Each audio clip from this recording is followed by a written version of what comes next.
पक्षपातीपणी करू नका। तुम्हाला जे काही काम दिलेलं आहे तेवढं तुम्ही करा आणि कार्यकर्त्यांना उद्या दाबण्याचा प्रयत्न करू नका। एवढं लक्षात ठेवा, हे सरकार जायला आता फक्त 15 दिवस उरलेले आहेत बाकी।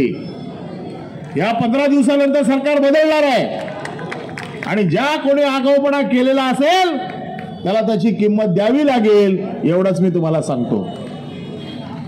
महाविकास आघाडीचं सरकार येईल या भीतीने हे सगळं चाललंय।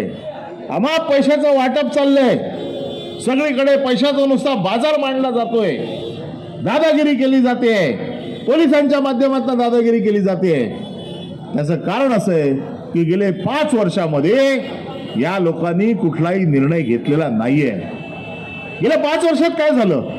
गेल्या 5 वर्षात फक्त निधीचा वापर असा जो केला गेला, सगळी मोठी मोठी टेंडर, सगळ्या मोठ्या